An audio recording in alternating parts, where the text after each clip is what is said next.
You can probably hand the mic around, that's fine. Hello again, Peter Walk again. Really excited about this panel. We have, as I look around this room and think about this discussion in years past, been very focused on Vermont state leadership and the importance thereof.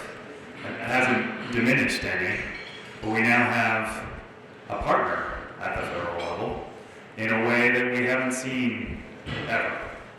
And so I want to take this moment quickly to thank the representatives of our congressional delegation in the room for the hard work that they did to bring resources to Vermont. To bring resources to Vermont and every state around the country. It is incredible that we are talking now about what to do with billions of dollars in federal aid at a time when we have been fighting for hundreds of thousands of dollars in the state budget. So, round of applause for our federal delegation.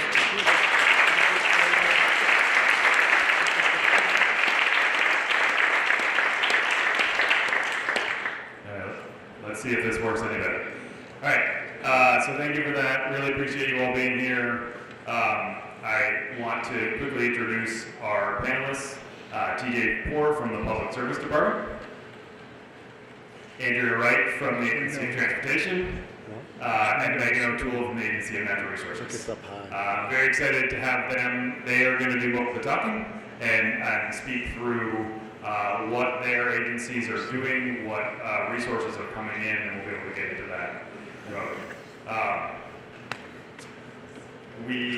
There are a number of open questions that we'll see over the course of time as they talk about those resources. It's lovely to see those dollars, but they all come with different processes, different strings attached, and so helping to understand where and when those dollars will become available will be really important. And I also want you to be thinking about as we go through these, what's the scale of those dollars? They seem like large numbers, but where does that fit with the need? What do we need to see to be successful in our state, in other states around the country? And does this answer the bill? And what else would we need? What is the policy work that needs to go alongside? I also want to think about, sort of the end of the day is what are these investments going to mean for Vermont emissions? Where are we going to be standing at the end of this, the end of the bill and IRA money, the Bipartisan Infrastructure Law, or IIJA, and the Inflation Reduction Act? Where are we going to be standing at the end of this? What are we going to be looking at in terms of progress? We know from the Climate Council's work that business as usual wasn't going to get us there. This is going to move us a significant way. But how much is that going to be over the course of time? All right. I'm going to hand it off to our first, which order are we in? Megan.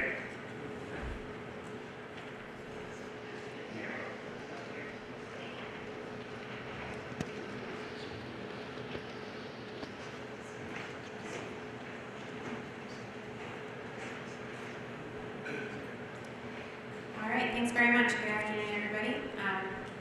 I am Megan O'Toole. I'm at the Vermont Agency of Natural Resources in our very new Climate Action Office, which is within the Secretary's office at the agency.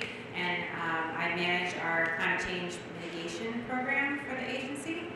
And I'm going to talk about one program that we're administering. TJ and Andrew are going to talk about many programs.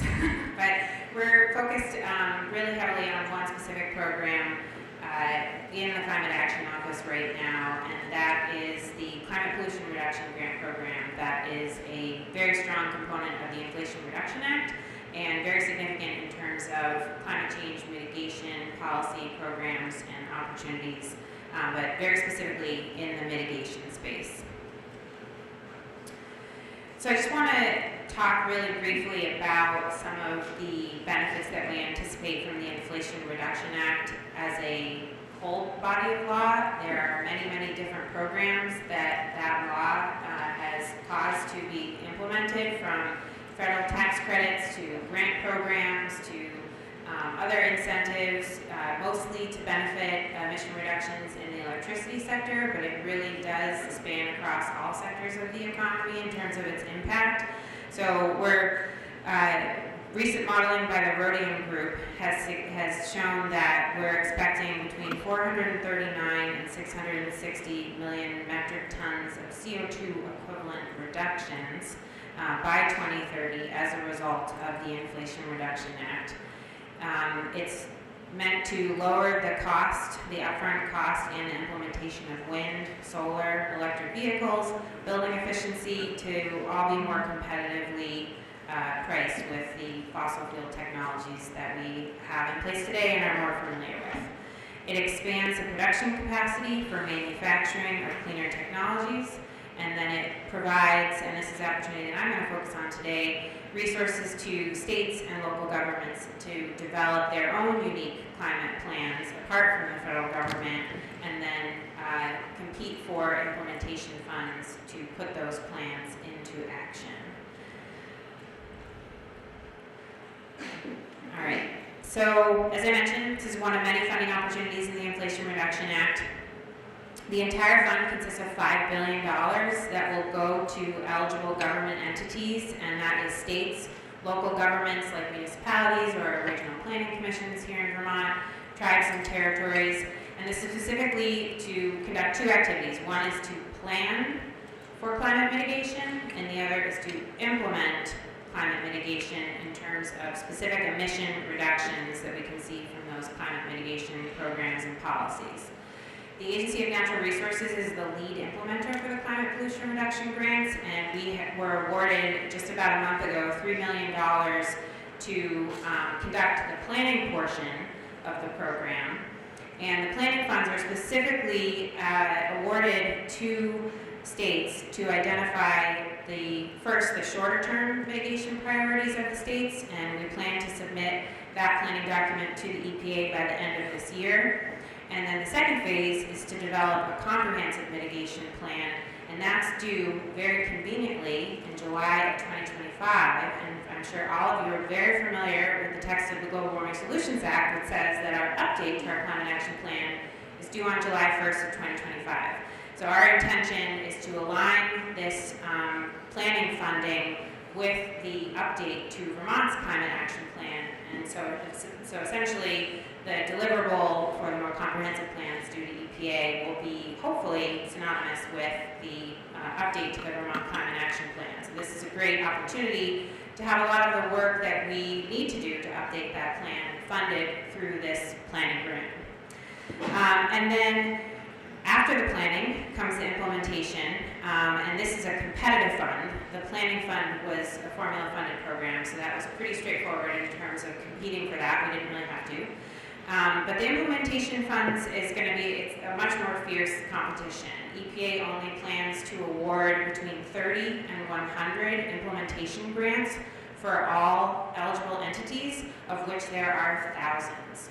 So we are focusing right now on putting forward the most competitive plan that we can in the short term, and this is the one that's due by the end of this year, so that we can implement those shorter term mitigation priorities and really seize that funding opportunity. So our approach within the agency to identify our mitigation priorities is first and foremost to be competitive. So we want to consider EPA's criteria for their competitive funding opportunity, which they actually just publicized last week. So we're really in the midst of wrapping our heads around how we can put forward the best plan that is likely to be funded. But we need to meet 4 different goals. We need to demonstrate how Vermont is maximizing climate mitigation funding opportunities across all the federal programs, of which you'll hear from TJ and Andrea as well. There are many opportunities, and so we need to understand how we can beneficially stack those programs and make them all work really well together to meet our priorities within Vermont specifically. We need to demonstrate meaningful and measurable climate mitigation impacts. So we need to be able to quantify somewhat, precisely, or at least estimate what the emissions reductions are going to be from these specific actions. And there can surely be co-benefits to mitigation that we will look to identify as we identify these mitigation actions, like resilience and adaptation co-benefits, public health co-benefits, air pollution co-benefits, but we will need to engage in that exercise for all of the priorities that we put forward. We will be considering, obviously, direct benefits and maybe even disbenefits to low-income and disadvantaged communities as we identify what programs we want to put forward. And then EPA is really stressing that programs of the states that especially are a little further ahead, like Vermont is in our climate planning, look to fund programs that are replicable and can be scaled to be implemented in other jurisdictions so that we can continue to be a model in climate mitigation in Vermont.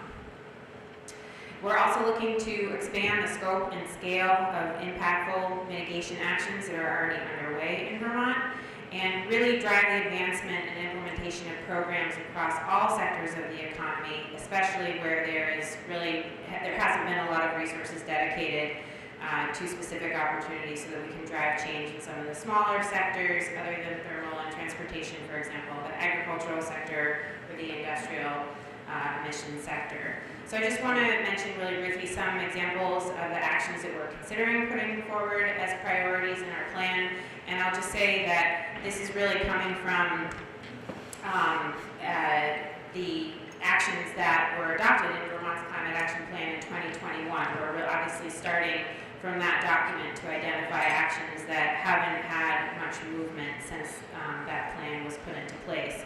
We're looking to develop a purchase incentive program for medium and heavy duty vehicles, especially to pilot programs that can demonstrate the applicability and feasibility of emerging vehicle technology in Vermont. We've already done some of these. The electric school and transit bus program comes to mind.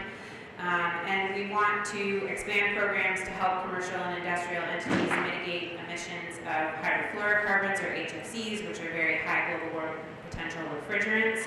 So that would play into emission reductions in the industrial sector specifically. We want to fund actions that are advancing agricultural emission reductions and mitigating emissions from that sector, from farms and farming practices, and also enhancing sequestration.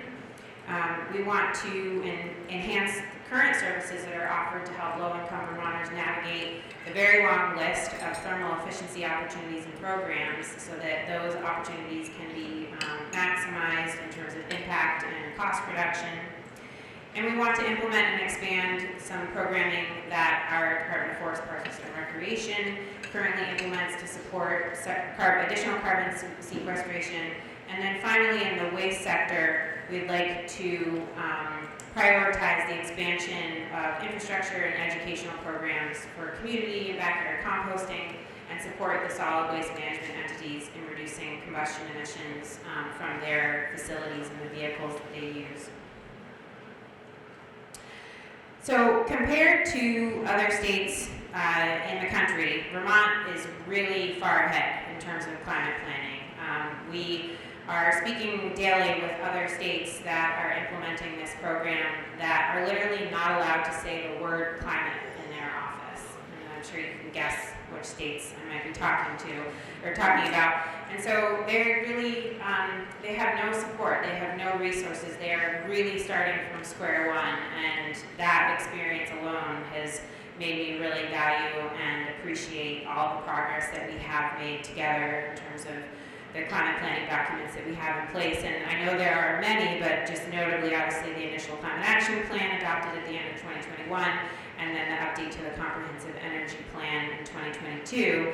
And then, as I said earlier, we'll be looking to use this funding to look towards that update to the climate action plan due in July of 2025. So, how are we looking to implement the climate planning funds? I alluded to this a little bit earlier, but we've been working with the Climate Action Office's newly created Interagency Advisory Board to review all of the 234 actions in Vermont's initial Climate Action Plan. And we've created a comprehensive tracking tool for each Climate Action Plan action. This is a living document that our state agency team has been working with to understand the status of each action and then identify which actions that have not yet been completed may need additional resources to be fully implemented, or which actions would really benefit from an expansion of scale or scope to see additional mitigation benefits in their sector.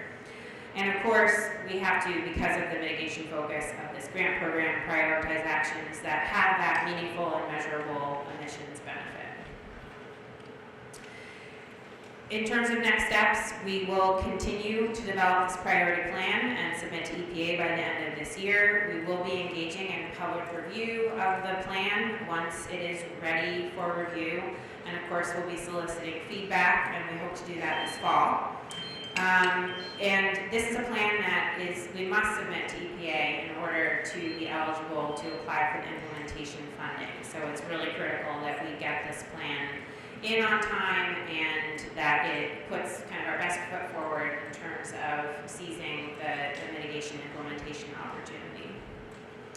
We can compete for the implementation funding individually as a state or collaboratively across jurisdictions. So I think it will be really important in the coming months to identify what other jurisdictions, either regionally or nationally, are interested in potentially collaborating on programs that could be implemented across jurisdictions. Beyond the priority plan, we will use the planning funding to update the climate action plan. So this includes technical, analytical, and operational needs associated with an update to that plan. And I know that the Vermont Climate Council subcommittees are already digging into this issue, especially the Science and Data Subcommittee, to determine what the technical and analytical needs will be to support the update to the climate action plan.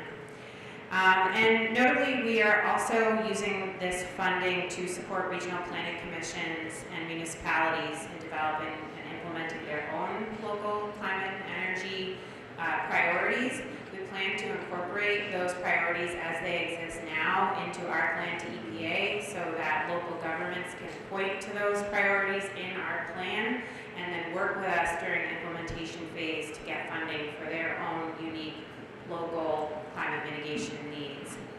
And then finally, we'll be supporting the ongoing outreach and engagement activities related to not only updating the CAP in 2025, but the other climate work that we're doing across state government. And then just really quickly, I wanted to take an opportunity to just familiarize you all, to the extent that you're not already, with this new entity within ANR, the Climate Action Office. I've learned over the last year that it's actually a really big deal to create an entity within state government where it didn't previously exist. It's quite a heavy lift, but we've come a really long way in the last year, and I think most of you know our director, Jane Lazorchak, who unfortunately couldn't be with us today, but she is leading us all forward as we tackle all different aspects of climate change in Vermont. Marion Wolves is our Adaptation and Resilience Coordinator. Colin Smythe, who's here today, is our Data and Progress Analyst. Brian Woods is with me in the mitigation section, doing our modeling and analysis work. And then our newest addition, Sophie Veltrup, and I completely misspelled her name in this slide. I'm so sorry, Sophie. Sophie just joined us on Monday. She is our Communications and Outreach Coordinator, and we're really excited to have her on board because, as you all know, communications and outreach are just so central to the climate conversation. So, and then we also will be hiring a natural and working lands coordinator in the coming months. So if you know anyone who might be interested in that opportunity, please keep an eye out. And we are at climatechange.vermont.gov. Thank you.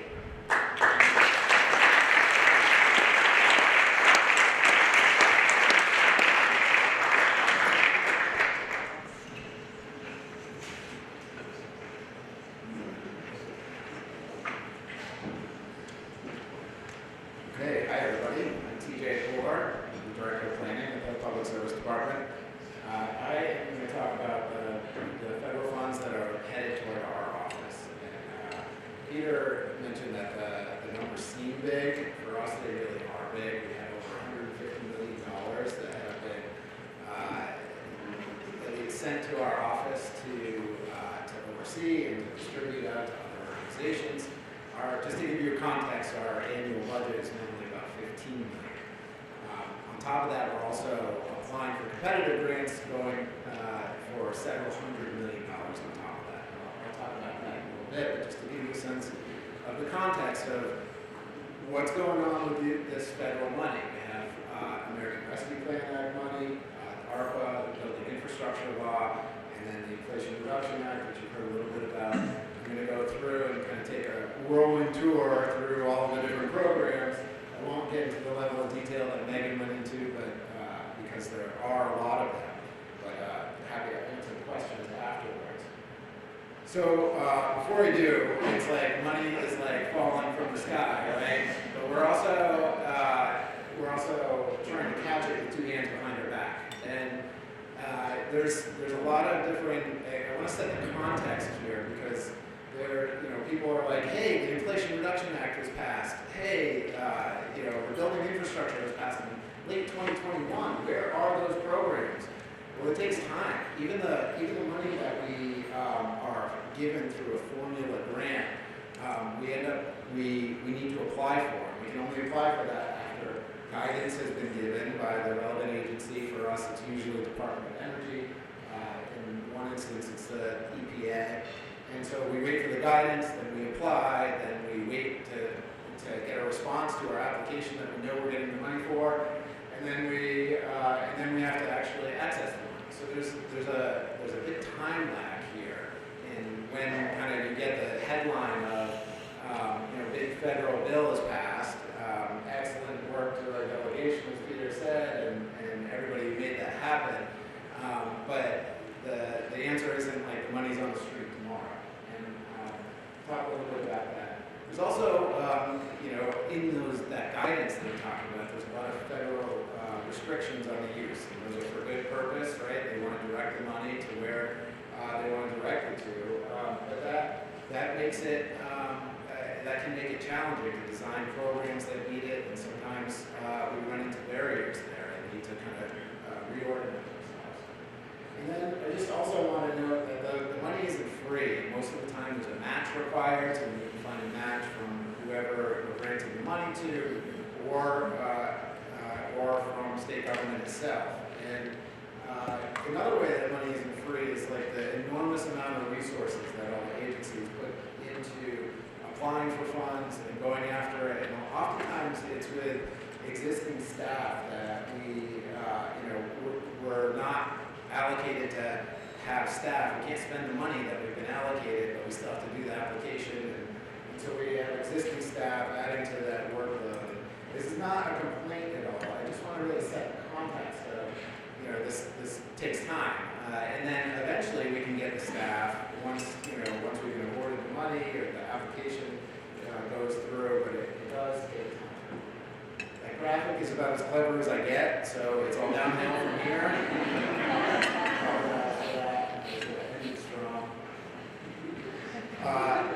So we'll start with the American Rescue Plan Act in March 2021, right? Height of COVID, a year into COVID. This is really COVID relief funding. But the administration proposed and the legislature allocated really historic amounts for energy spending, climate spending in Vermont in 2021 and then again in 2022 using this ARPA. A lot of that, it's about $75 million of it were allocated to our department. A lot of that is for weatherization, which we're sending through our current weatherization programs, mostly through Efficiency Vermont, to focus on low-income weatherization. And one of the barriers that I described before is that we had set up weatherization as the legislature had directed us to go to weatherization. We had proposed it based on kind of initial guidance that the federal government gave. And it turns out that weatherization wasn't an eligible use for these dollars. So there was I won't bore you with the details, but there was like some, revenue or money exchanges within the whole bureaucratic process that we go through. We were able to make it happen and still send the money to weatherization, but it was delayed by almost a year just because of that. And so these are examples of some really good programs, weatherization dedicated to low income and moderate income Vermonters that really need these services, adding on to our Office of Economic Opportunity weatherization programs as well. And they are going to start to roll out soon. The initial $5 million has been rolling out in this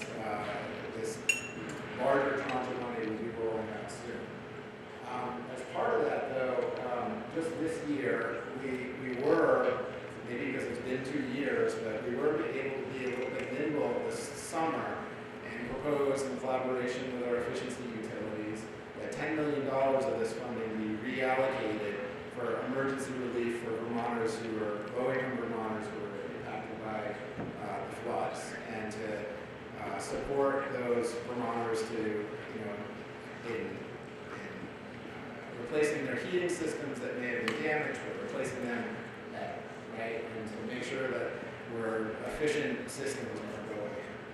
And so that was like across anybody who was involved in that really put a lot of effort into making that happen, making it quickly. Peter had a lot to do with that as well. I wanted to just call out that it was something that we were able to get accomplished. Other money, to support electric upgrades to low and moderate income homes. Sometimes we put an EV in or a heat pump, you need to upgrade your panel. And so that money is available through ARPA money.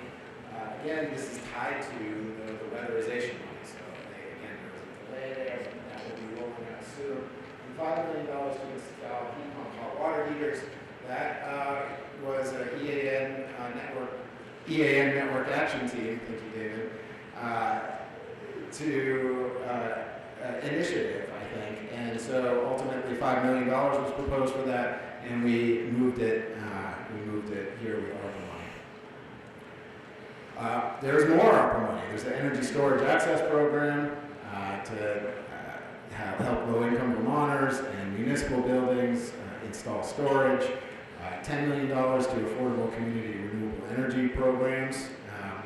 That's increasing access to solar through mechanisms other than net metering to help low-income customers own memberships into solar units. And then some congressionally directed spending added to ARPA for what's called the School Heating Assistance for Renewable Energy Program, the SHARE program. Often biomass with chip units for heating in schools. So that was ARPA. Moving on to the building infrastructure law, again, passed in November 2021, 2 years from now. I'll start at the bottom because we just received the award for the formula funding for $16 million of infrastructure upgrades to reduce the frequency and duration of electric grid outages. You think it's really climate adaptation here, right? So that's not an energy program necessarily, but it is, as we electrify, we want to make sure the lights stay on and homes remain powered. We have support for BGS State Energy Management Program, municipal energy projects to support what's called the MERP program, the Municipal Energy Replacement Program. I may not have gotten that acronym right.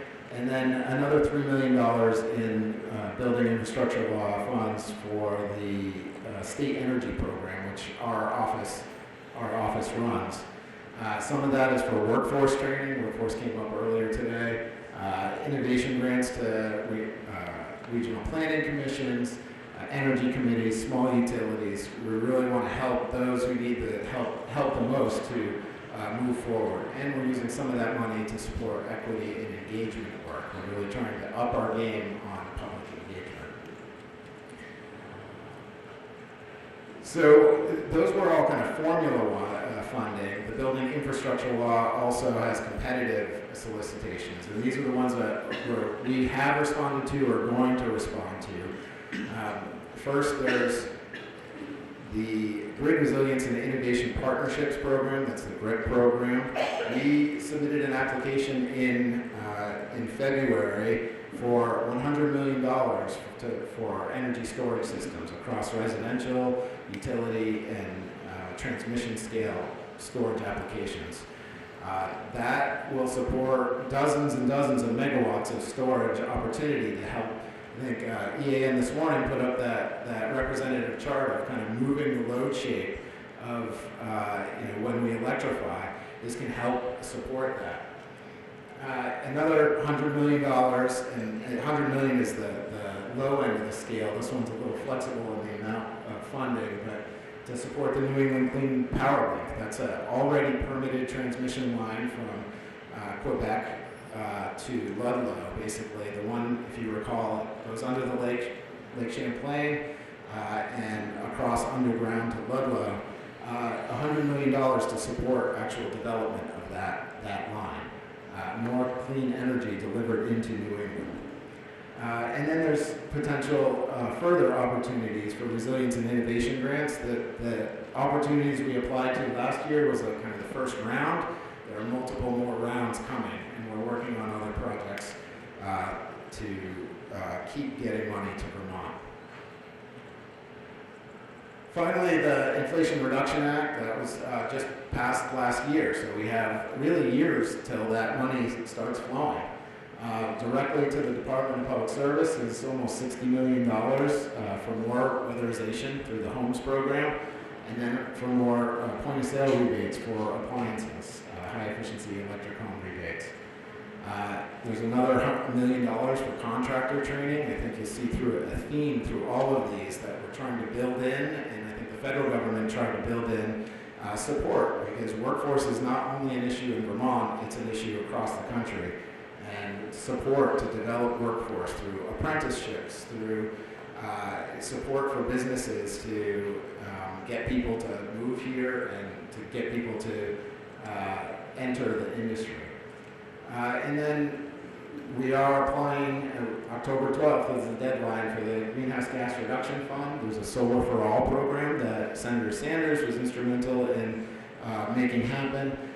$100 million we're going to apply for, and we're going to, that proposal is in three tranches, really, and all of them are intended to support more access to help low and moderate income Vermonters and those in disadvantaged communities actually access the energy transition and access solar. Some of that will be rooftop solar on single-family homes. Some of it is in partnership with VHFA, Vermont Housing Finance Administration, for both rooftop and community units to support affordable housing. And some of it will be through larger scale utility projects, building on the affordable community energy, renewable energy program that we are just establishing in order to allow memberships and access to ownership of portions of solar arrays for low-income customers. We want more people and those who haven't been able to participate in the energy transition to have access. And I think that's one of the main goals of the Solar for All. And we're really bullish on our ability to get this, to win this grant. And then finally, one thing that the federal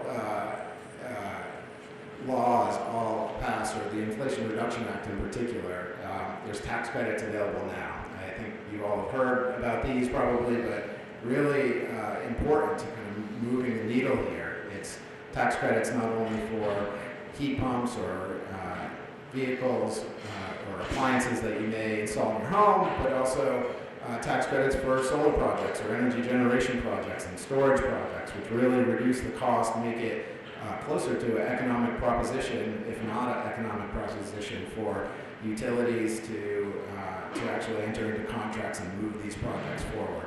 And so there's like this vast array of resources coming. It is a lot of work, and we're bringing a lot of money to Vermont and Vermonters.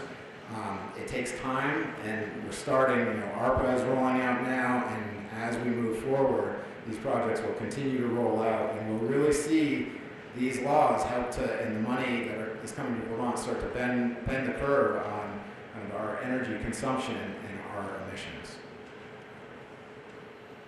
I think that's it. Thanks.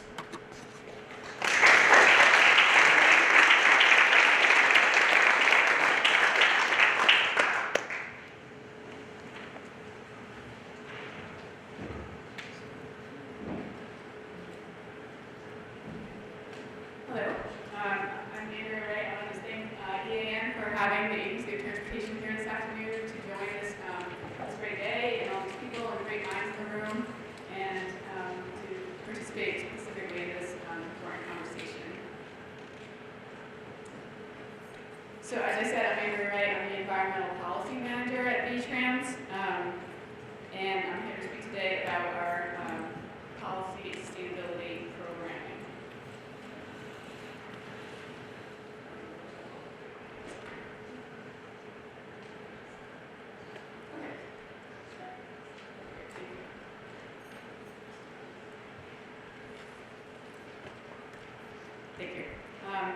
So I just want to start out, this work really is cross-cutting in our agency. It goes into a lot of different programs and policy areas that are really dispersed throughout our agency. These programs that I have listed here all have a climate nexus to some degree, but also have other driving factors that really drive and support their foundation. So I am going to focus on the Environmental Policy and Sustainability Program. This overview will focus on what that program is bringing. It's a new program in the Policy Planning and Intermodal Development Division.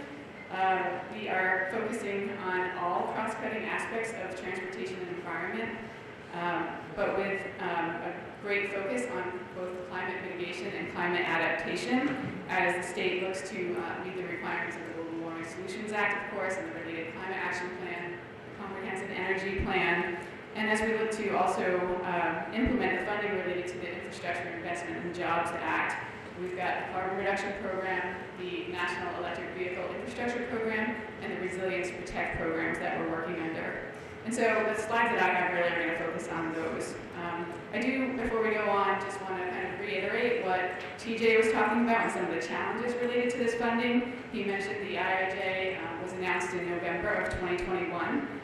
Many of the programs didn't have notice of funding opportunities or guidelines even for quite some time after that. Some of the discretionary programs still don't have notice of funding opportunities out, so they're listed there as like, what are you people doing with this money? Well, we don't even know the guidelines that we have to work under. So we're waiting for those to come out, and it's been a bit of a challenge to gain momentum on some of the programs because of that. Another challenge is that each program has different guidelines, different eligibilities, different match requirements. So federal and state match, how much the state has to put up or local entities have to put up. The funding flexibility, some of the programs allow some of the funds to be transferred into other programs. And so aligning all of these differing intricacies of these programs really is challenging to do in the most cost-effective way. Next slide. So I'm going to start off with the Carbon Reduction Formula Program. And Vermont is slated to receive $32 million over the program life. There's a variety of types of projects and programs that these funds can go to. Eligible costs can go to public transit, transportation alternatives program, congestion mitigation type of projects, even efficient street lighting and traffic lighting, all the variety of travel demand strategies that we have. They can go to deployment of electric vehicles and the charging infrastructure for those. And then also costs can go to the development of a carbon reduction strategy. So definitely a lot of alignment with different programs that these funds can go to. With the Climate Action Plan pathways and actions called for in that. But I do want to say $32 million seems like a lot of money for some programs. For transportation programs, it's not huge. And when you think about spreading it out across all those programs, it is limiting. So I just want to point that out. We spent the last year working on a strategy that evaluates what our program projects will achieve, so what we already have in the queue and where that will put us, sort of setting the baseline, and then determining strategies that are available to us that can help us to close that gap. We have a draft of the strategy right now. We just shared it recently with our technical committee and our advisory committees, so we're waiting for the final input from them. We've had 2 meetings with them recently and received a lot of great input from both of them, so definitely our draft will become stronger with those with that input incorporated. After that, we will go to our executive staff. Our executive staff of the agency hasn't even seen this yet, so we have to present to them and then on to Federal Highway for approval for that November deadline. So it's, we're embarking on year 3 of this funding. We're looking at how we're going to get these funds out the door. Haven't spent any of the carbon reduction programs yet for the program for the intent that they're meant for. So we're just really in this challenging phase of determining how best to do that. There's a lot of complications that go along with that, and really understanding what we will get in terms of greenhouse gas reductions, but also other co-benefits like air quality, mobility, and health, and that's a really important consideration. We heard a lot from the public and stakeholder groups on those types of co-benefits and how we should spend the money that we have. So I mentioned our technical and advisory committees. We have members from various state agencies, from the regional planning commissions, from the MPO, we had data experts from A&R, from UVM, and also from EAN.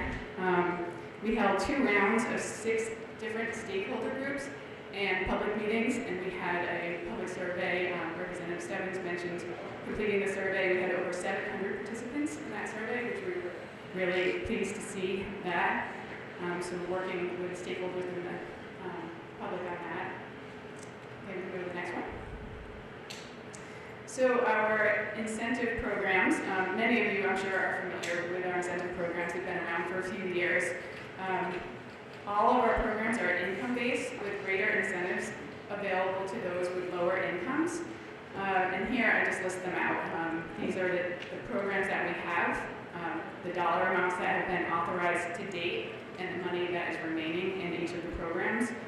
Electrify Your Fleet is a new program just authorized in the 2023 T-bill. I will say over 25% of all registered EVs have received a state incentive.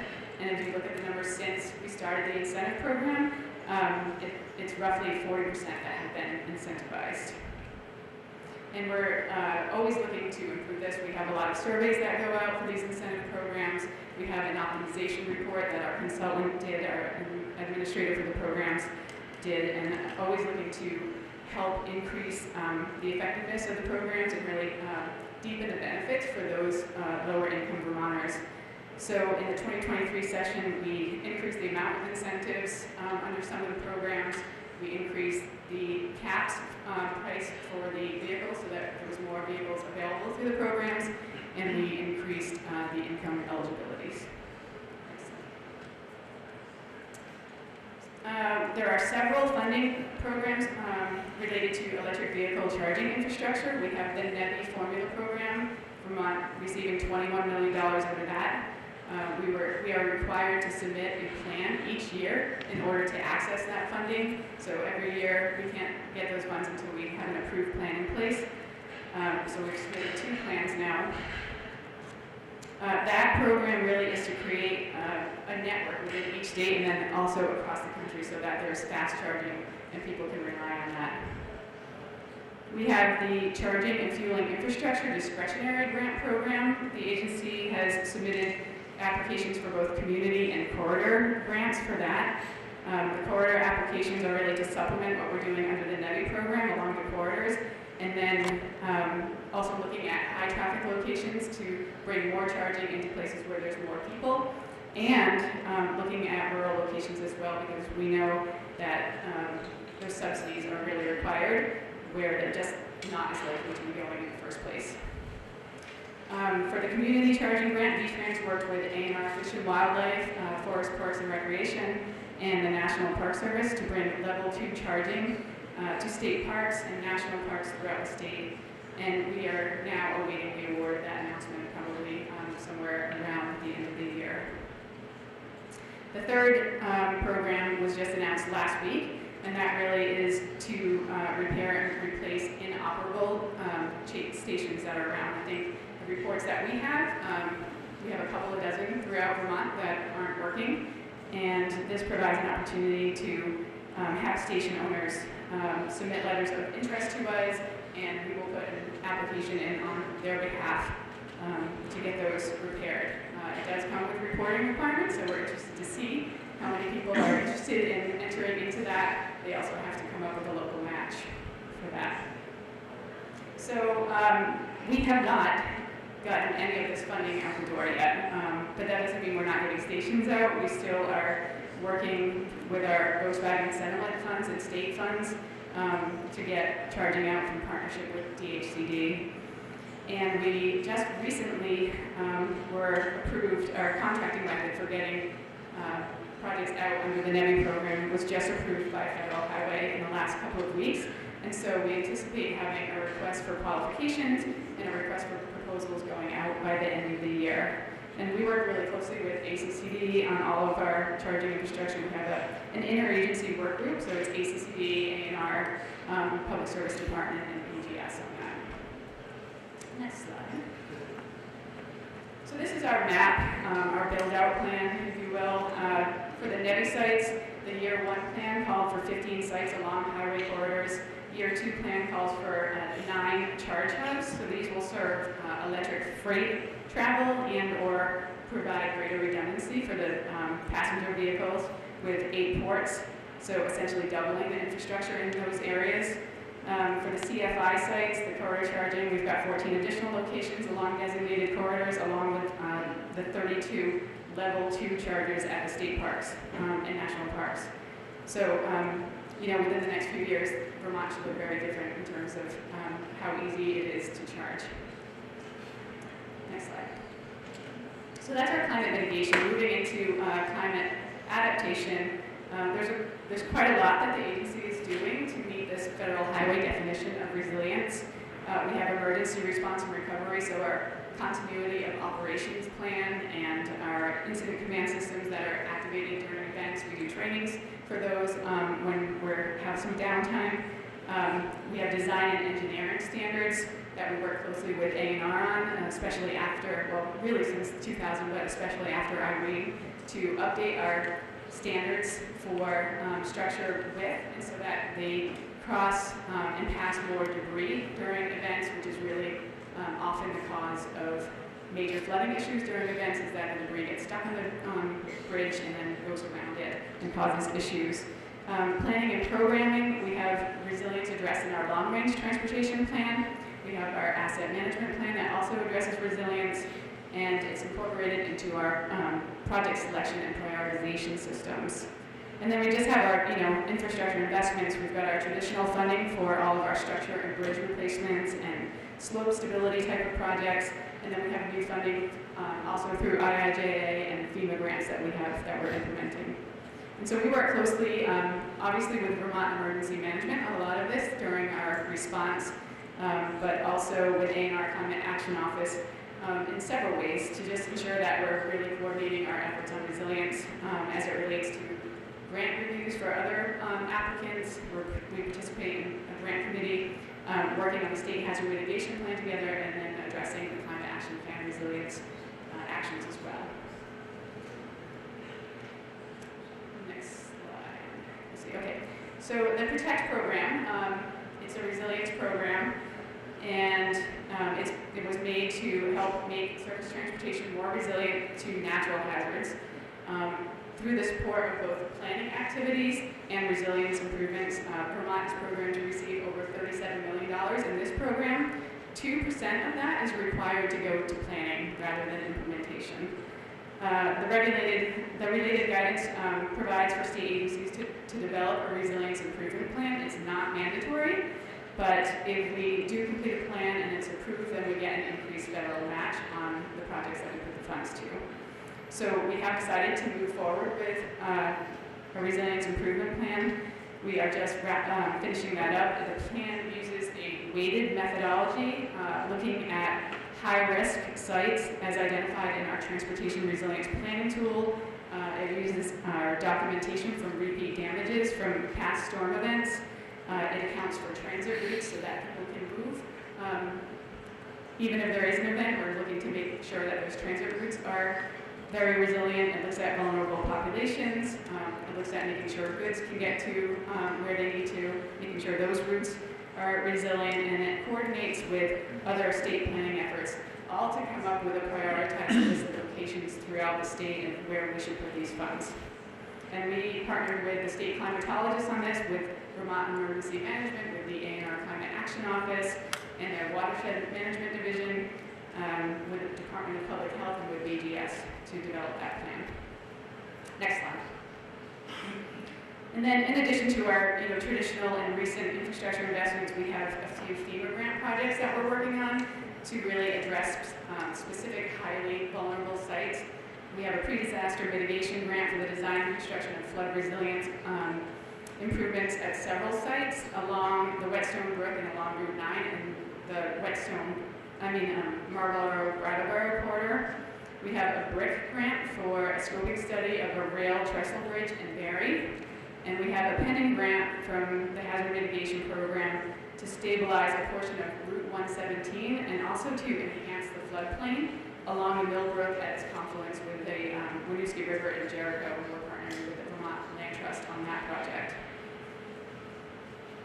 And next slide. So I just wanted to kind of show you what our small program is based on, but this traditionally has been a one-member team. With increased funding for the incentive program, we brought on another staff. And then with the federal dollars available, we have really ramped up, and now we have 5 staff members. I'm sure many of you are familiar with Patrick Murphy. He's leading our electric vehicle initiatives. He has Hillary Del Ross, who's also here, helping him with the EV charging. Ari Latanzi is working on sort of helping us do the administrative part of all these programs and working on, especially with the incentive programs. And then we have Otis Ellis Monroe, who is our environmental planning coordinator, really focusing on resilience and energy. So our group has only been together for 3 months, but really we're already seeing how much more we can get done with this added capacity, and it's really great to have that support from our administration to do so.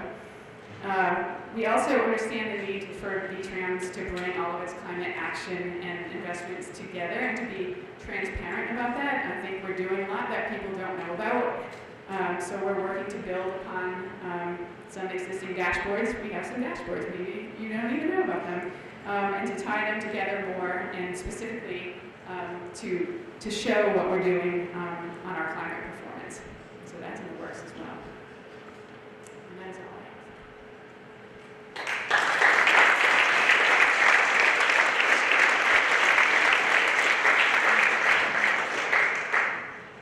All right, thank you to our panelists. I'm going to open it up to Q&A in a moment, but I get the privilege of asking the first questions. So we're going to start with Megan.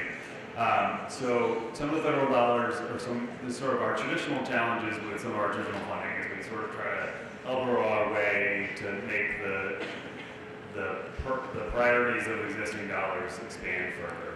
Some of those federal dollars give us the opportunity to pursue new things. What is something that you see as a sort of intractable problem that we've looked at over the years that you see the federal dollars helping us to unlock? So I think one area that we probably all have experience with, and I know a lot of Vermonters, especially low-income and disadvantaged communities, struggle with, is navigating the multitude of programs that are available to support them in this energy transition and to also support other communities. And one need that we've identified, and this work is happening in Vermont already, but kind of on a smaller scale, is helping people navigate and maximize the opportunities that are available, and using some of this funding to really take stock of the landscape of those opportunities that are available now, and put a roadmap together for each particular objective within the energy transformation to assist people in navigating all of the various things that accompany making decisions about the way that you heat your home, or the way that you get around your community, or the way that you drive far away and then come back, and all of the infrastructure needs associated with supporting those transformations. Because I think that it can be challenging for anyone to navigate those circumstances surrounding making choices about transforming how you use energy. And so really supporting people and making those individual choices, and then maximizing the opportunities for that individual. That's great. I love tying those things together. It's great. Especially with various funding streams, it's going to be important for people to know how to navigate different things. TJ, I think it's very clear that you have the staff you need, the skills you need to implement all these programs tomorrow. So short of making you say we need more staff, because that's a complicated thing, legislators, please be listening, they need more staff. What are the folks in this room, right? You've got leaders from around the energy space, you've got legislators, you've got congressional delegation representatives, the utilities, get everybody here. What can we be doing to help smooth the process for you?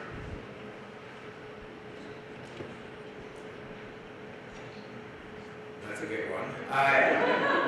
So I think it's, we're trying to do a much better, good job with engagement on these funding sources. And we're starting actually not with these funding sources. We're doing a really good job, I think, engagement on our electric sector issues aside from this. But that type of engagement has led me to believe that what we need to do for these funding sources is engage. And so what we really need is participation in that. And so when we go out, and we will go out to ask what is the best way to develop this program, even the Solar for All program, we're going to have, for instance, those 3 tranches of programs that we're talking about. But there are a million details and a million partners to work with under those programs. The timing of that opportunity didn't make us available to engage in our application, but the first year of it is planning. And so when we go out to ask for help, it is kind of a call to action for all of you to actually engage, come with an open mind and ideas, and really working together to see how we can best meet our needs. Thank you. Andy also needs more staff. As a former state agency person, it's hard to say that. And it's easy to say that now. It's hard to say that when you're sitting at a table. They need more staff. Everybody needs more staff. Andrew, my question for you, and this is going to be different than what I told you I was going to ask you. I think this is going to be better. You described a real evolution within V-Trans towards thinking about a lot of the climate change pieces holistically. I'm wondering what in your time, both in your previous roles and now in your current role, is most exciting for you in terms of how V-Trans is thinking about its role in this process? And I'm still getting used to wearing glasses. I don't know which way to look. Can't really see well with them. What's most exciting to me, for one thing, I'll start with our mission and vision statements. We had environment in there maybe a decade ago, and it went away from our mission and vision, and that was a little crushing from where I sat in different positions in the agency. But it's back. Environment and sustainability are back. So it's clear through the federal government, through state government, that we have support.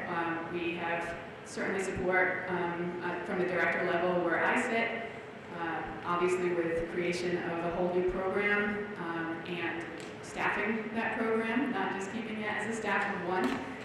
So that is certainly very exciting to me.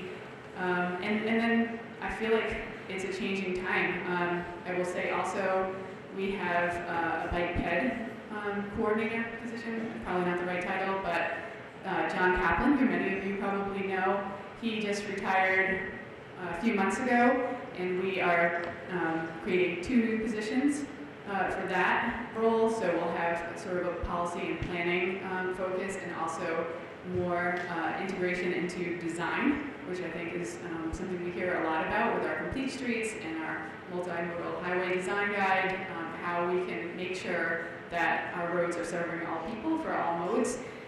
So I think that's really exciting. And then just the opportunity to actually implement these funds. We've been doing a lot of planning for them, and now we actually have some money to put on the ground. I'm interested in that dashboarding that I talked about to show what we are doing with our investments and what we're getting from that, and to inform where we need to go from there, and what is possible within our agency and what else is needed. All right, thank you all. And now I'll open up the room for questions. Oh, there are ones behind me. I should probably stand up so that I can read them. All right, it's a little blinding. Is there? This is kind of Megan spoke to this. Is there a way to create a one-stop shop for customers, home business, to understand how to navigate access to financing across all sectors with handholding? I think, Megan, it sounds like that's what you're interested in. Okay.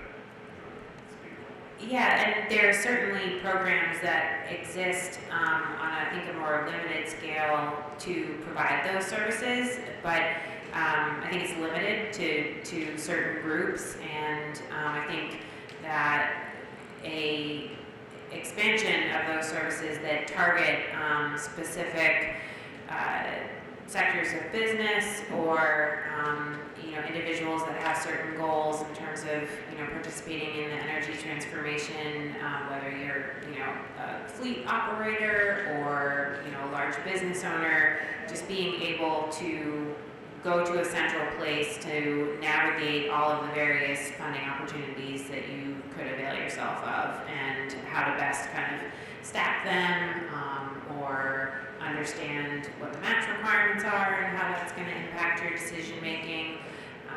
But one recent example that we all learned about at the Drive Electric Vermont stakeholder meeting a couple weeks ago was a specific initiative to help support, fleet operators of heavy-duty vehicles and how they can, navigate the funding that's available, and then also the really intense tech and technical support needs that are associated with making those decisions. That's a whole other side of this, is not only getting the money, but then also getting the technical support to implement these technologies, because that is in some ways a heavier lift, and it doesn't do anybody any good when you give them money to make the transition and then say, good luck to you.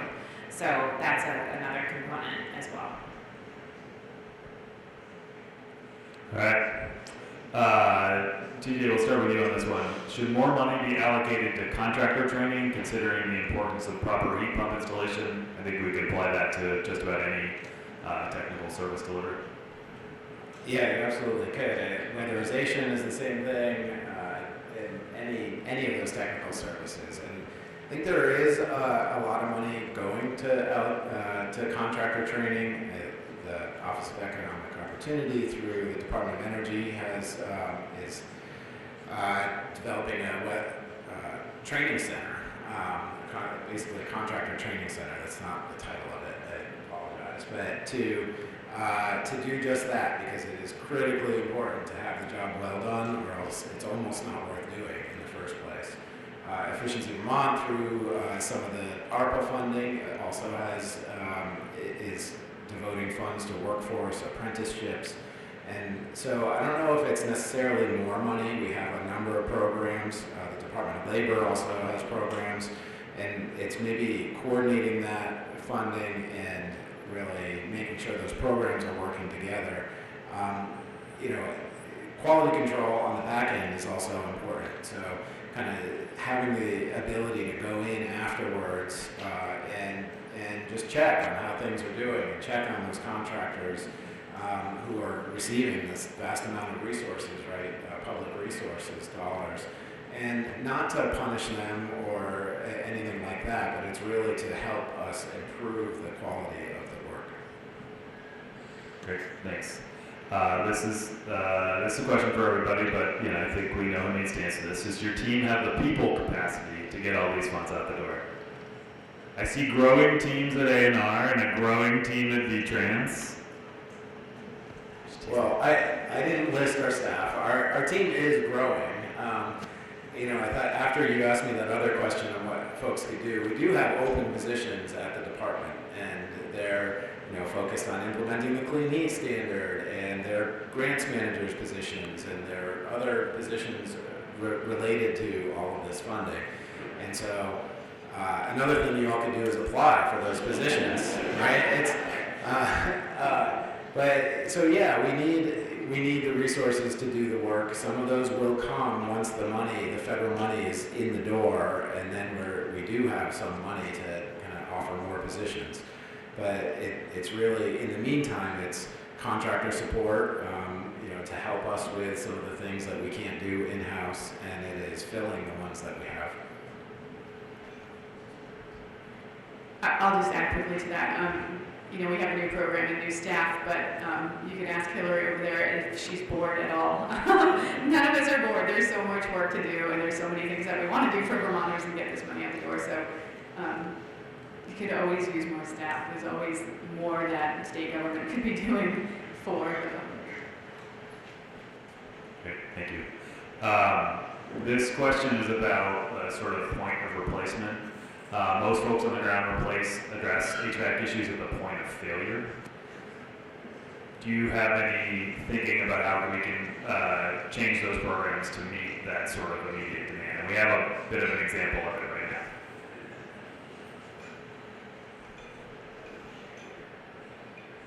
Well, I think the example you're talking about is the flood recovery program, where we were able to take some of the weatherization funding and direct it to those people who are replacing their heating systems, and to really improve upon that and reduce future energy use.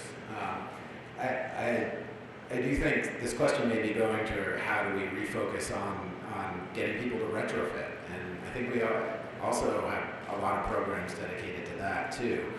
The funding levels are different and perhaps greater when you do a retrofit. Nobody wants to make an investment to replace their boiler 20 years before it's time to replace it, just by its natural life, unless they're really intrinsically motivated, right? If they're making an economic decision, they may say wait.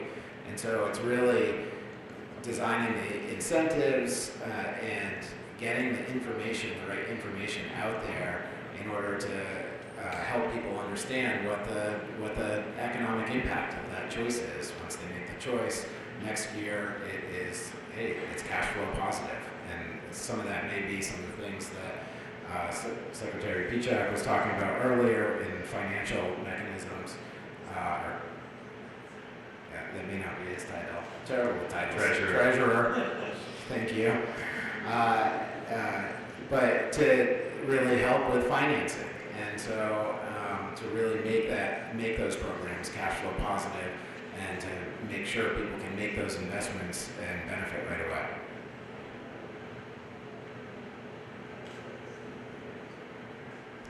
I'll just add that something that we realized when we were kind of taking stock of all the programming with ANR and understanding what programs currently have a direct, climate mitigation benefit or a co-benefit, is we were talking to the folks in our Waste Management and Prevention Division who administer an assistance program to folks whose heating oil tanks have been red tagged. And for folks that don't know what that means, it basically means that your fuel tank has a critical failure that's causing it to leak, and so there's a red tag put on the fill pipe, and a fuel supplier is not allowed to disperse heating oil into that tank. So that's a moment where a homeowner has to upgrade certain components of their heating infrastructure, and so we identified that as an opportunity to really take advantage of that captive audience, that is looking to make changes to their infrastructure, and to connect those folks with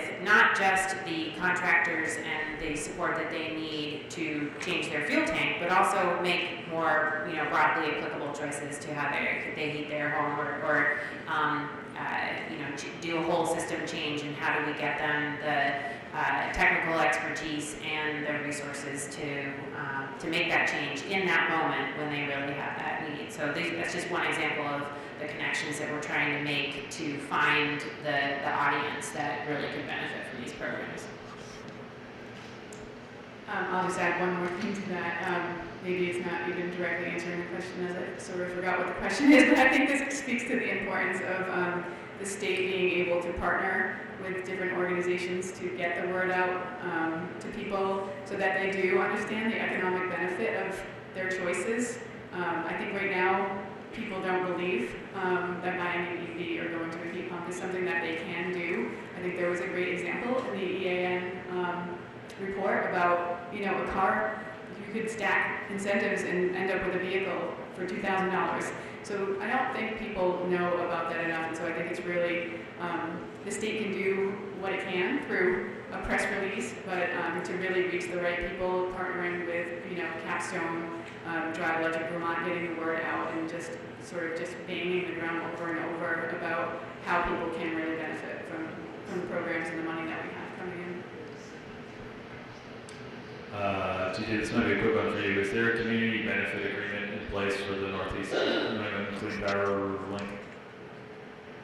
So through the current certificate of public good, there is a couple of $100 million that would go to the Clean Energy Development Fund, and then there's also agreements with each town along the way on the land portion of the line for each of those communities to benefit. I think I know the answer to this. I think it's no, but do state agencies have a centralized support for federal grant applications reporting. This is all fall to the individual agency. Yeah. And do you ever compete for federal funding?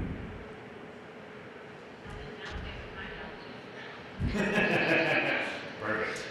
State level coordination, love it. All right, you're developing programs for the long term. So how do we address the fact that these programs are largely being created with short-term or one-time federal funds?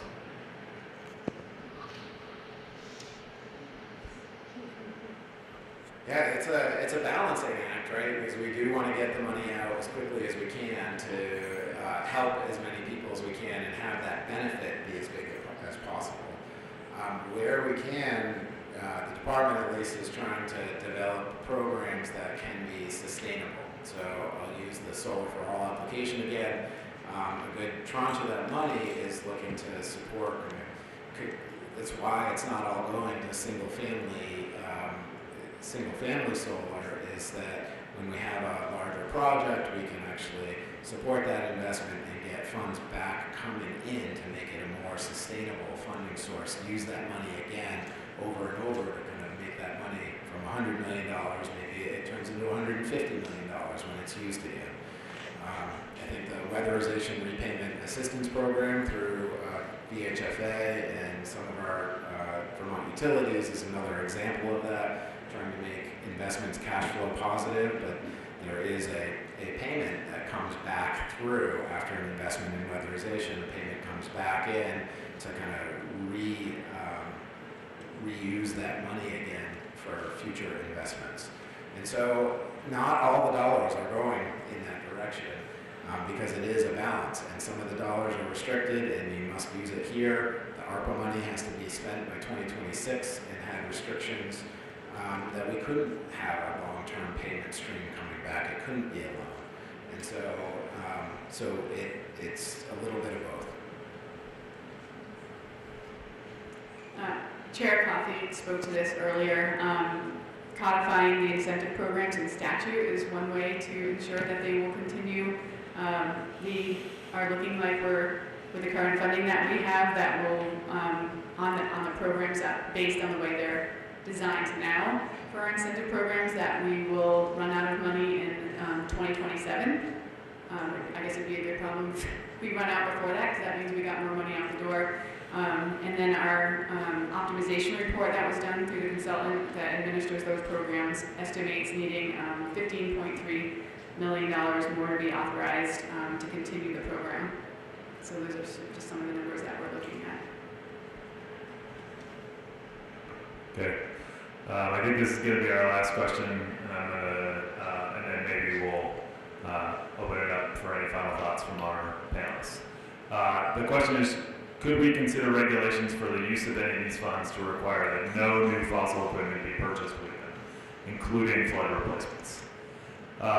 So I'll start with this. I think each of the pots of money were appropriated for specific purposes. And most of those were appropriated for specific purposes around replacing fossil fuel equipment with other things. The flood recovery piece is a little bit different. The conversation that happened at the Emergency Board and through the Joint Fiscal Committee was about helping Vermonters who could least afford to get back in their homes because they didn't have heating equipment.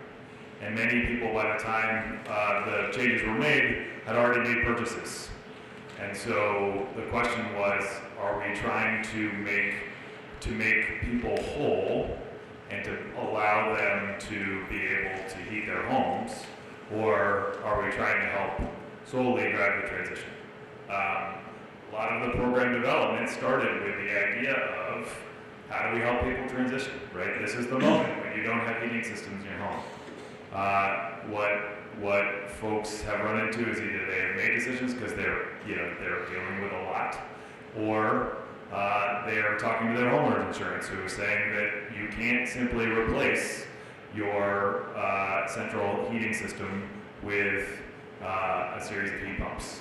That's not allowed for our insurance company. There are all sorts of things that folks had to navigate along the way, which is why in these programs, for example, there are opportunities to both replace your, to sort of cover the difference in your traditional heating system and to provide some level of supplemental heating, either through a heat pump or a pellet stove or something of the like. So I think the flood recovery is a little bit of an anomaly. It's a heating and basic appliance system, assistance program, but it's really about trying to make sure that we can help Vermonters be warm this winter. I don't know if folks have anything to add to that. Yeah, I think you answered it well. I just add that most of the federal funding that we're receiving anyway is dedicated to low-income and moderate-income Vermonters. And so if we were to dedicate money to weatherization, for example, I think we'd be hard-pressed to say, also you must take out your working boiler and make an investment in a new boiler. Maybe if we were going to pay 100% for that, but then that's also a balance. Do we have more bang for our buck if we do the weatherization in more homes and hit more people and help more people, or all in one home? And there's a balance. I kind of keep returning to that, and so it's a broad policy question on kind of the regulations we want to impose on Vermonters and how they react to that. But I think there's a lot of considerations that go into it. Great. We are about over time, but I just wanted to open it up to our panelists to offer any closing thoughts.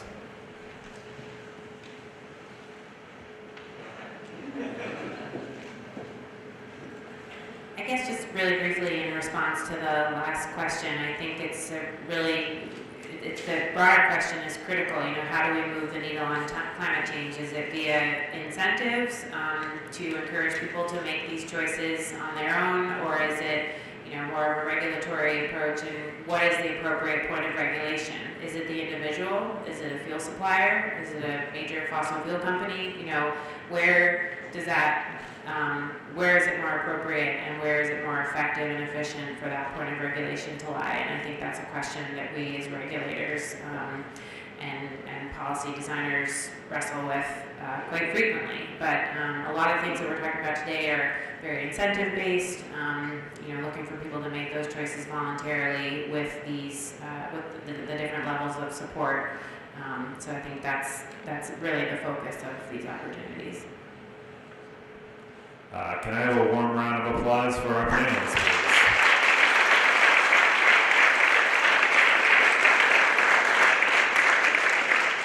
All right, Jared. Thank you, Peter. Thank you, TJ, Andrea, and Meg.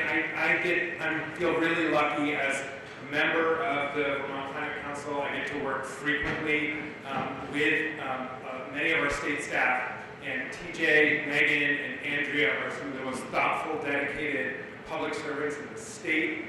Thank you for sharing this really important information with us, for taking the time. I know that there's a lot there, but this really is a generational opportunity to really take full advantage of. So thank you for leading that work. And I want to just go back to what Peter started with, which is a real specific thank you to, we have here with us today, Thomas Reiner from Representative Becca Ballard's office, Rebecca Ellis, please stand up, from Senator Welch's office, Amy Perro from Senator Sanders' office. They and the congressional team in Vermont has done so much to make all of this possible, so thank you. Thank you for being here.